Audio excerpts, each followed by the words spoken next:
صلی اللہ تعالی علیہ وسلم کی بارگاہ میں ایک صحابی حاضر ہوئے.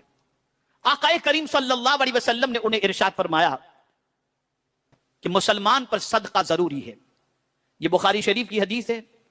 میں اس کا مفہوم آپ کے سامنے پیش کرنا ہوں, غور سے سنیے گا. آج آپ کو اپنی سوچ درست کر کے جانا ہے. آج ایک سوچ لے کر جانا ہے, خود غرض نہیں بنیں گے, ہم دوسروں کا بھلا چاہنے والا بنیں گے انشاءاللہ. اگر یہ جذبہ لے کر کے یہاں سے اٹھے تو میں یقین کے ساتھ کہتا ہوں آپ زمین کے اوپر بوجھ نہیں بنیں گے, زمین کی ضرورت بن جائیں گے. غور سے سنو. آقا کریم صلی اللہ علیہ وسلم نے ارشاد فرمایا کہ ہر مسلمان پر صدقہ ضروری ہے. صحابہ نے عرض کیا یا رسول اللہ صلی اللہ تعالی علیہ وسلم, اگر کوئی اس کی استطاعت نہ رکھتا ہو تو, یعنی اتنا مال نہیں اس کے پاس کہ وہ صدقہ کر سکے, تو اب کیا کرے؟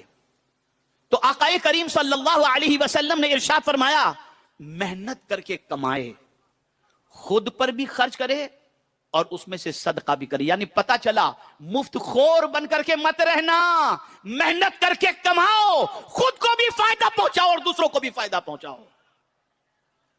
اب صحابہ نے عرض کیا یا رسول اللہ صلی اللہ تعالی علیہ وسلم, اگر کوئی اس کی بھی طاقت نہیں رکھتا تو, یعنی اب اتنا کمزور ہو گیا کہ کمانے کی طاقت نہیں, یا اس کے پاس کوئی سورس آف انکم نہیں, نہ اتنا کیپٹل ہے کہ کاروبار کر سکے, بڑی مشکل سے خود کا ہی گزارا نہیں ہوتا, اور اس کے لیے بھی کوئی معقول انتظام نہیں, تو کیا کرے؟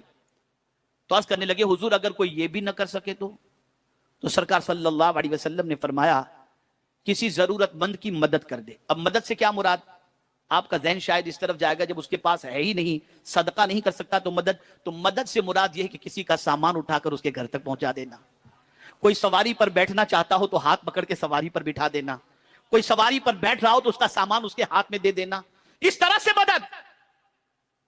تو صحابہ نے عرض کیا کوئی یہ بھی نہ کر سکے تو سرکار صلی اللہ علیہ وسلم نے فرمایا پھر اچھی باتوں کا حکم دے کہ یہ بھی صدقہ ہے.